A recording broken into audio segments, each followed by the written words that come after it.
was arrested. Patrick Montgomery was in court. Jonathan Manapa will stay in federal custody. No, I don't take responsibility at all. Hey everyone, welcome to the show. So this is an older sentencing, but it's one that I missed somehow, so I wanted to share it to complete the historical record. And so you guys all have a full picture of how these have gone down. So 38-year-old Maryland resident Andrew Bennett was wearing a Proud Boys hat when he took part in the Capitol attack. And he apparently tried to join the organization in advance of January 6th. However, the prosecutor says there's no evidence that Bennett actually was successful in becoming a member of the group. But in the days leading up to the Capitol attack, Bennett posted election fraud conspiracy theories on Facebook. And on January 4th, he warned, quote, "You better be ready, chaos is coming, and I will be in D.C. on 1/6/2021 fighting for my freedom." He also added a bunch of hashtags, other nonsense behind that I won't go into. Then on January 6th, Bennett live streamed to Facebook from the Capitol grounds. Always a smart thing to do when you're committing crimes. And Bennett was seen and heard on his own video yelling at an officer. He continued to film as others became violent. They started attacking the police line. And then sometime later, the mob forced their way past multiple police lines, and Bennett was seen with this group on surveillance video illegally entering the Capitol just 2 minutes after the initial breach. There's no evidence that he physically touched any of the officers, but he was among that massive group that pushed past the officers and went into the building. After entering the building, Bennett posted on Facebook writing, quote, "We in this bitch." And then Bennett continued to live stream to Facebook as he followed the mob through the Capitol. He went into the Capitol crypt with them. He was heard on video on 2 different occasions in that area, telling other people not to destroy anything. He admonished them not to fight with the police. And then after the mob successfully overran the officers because they ignored Bennett, Bennett followed everyone through various parts of the building. He was still live streaming. He neared the speaker's lobby.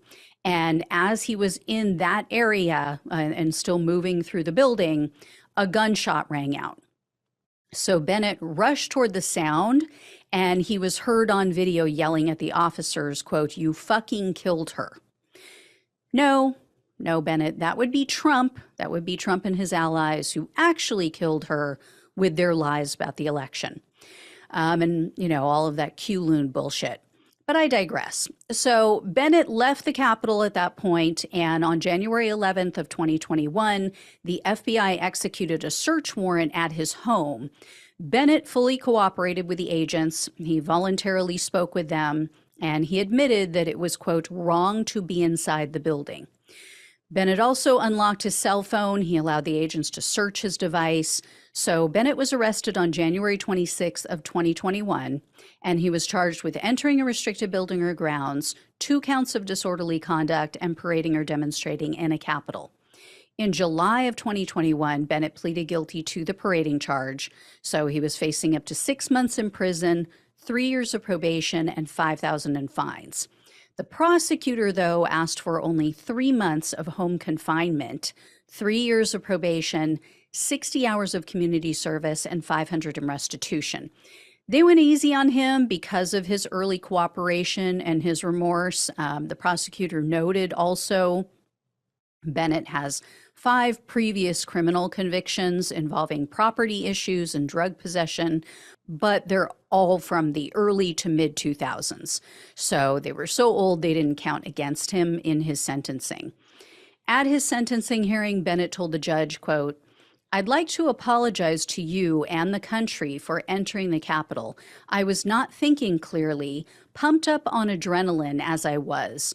What I did was wrong, and I hold myself accountable for my actions." U.S. District Judge James Boasberg presided over Bennett's case, and he is a very tough judge. If Tanya Chutkan wasn't presiding over Trump's coup case, this is the judge I would want. So prior to issuing his ruling in Bennett's case, Judge Boasberg questioned the prosecutor.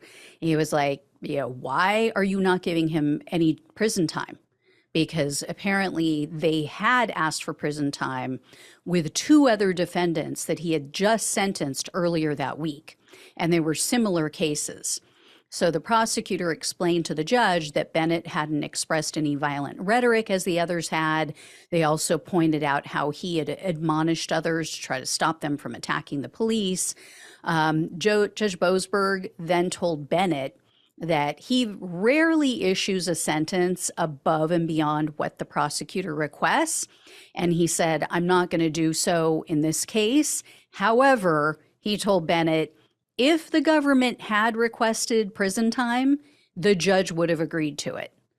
In the end, Bennett was sentenced to 3 months of home confinement, 2 years of probation, 80 hours of community service, and $500 in restitution. So overall, a weak sentence, but Bennett did appear to be truly remorseful. He seems to be maybe one of the rare few who actually meant it. And I haven't seen him trying to cash in on his infamy by writing a book or running for office, as some of them do. We'll see if that changes. I'll let you know, but this definitely was not on the judge. This time it was 100% with the prosecutor why he got such a slap on the wrist, as in so many other cases. All right, guys, I will let you know if I hear anything more. Thank you so much for watching and listening. Please like, share, and subscribe. Please become a donor if possible. Love you all. Take care. Talk with you soon.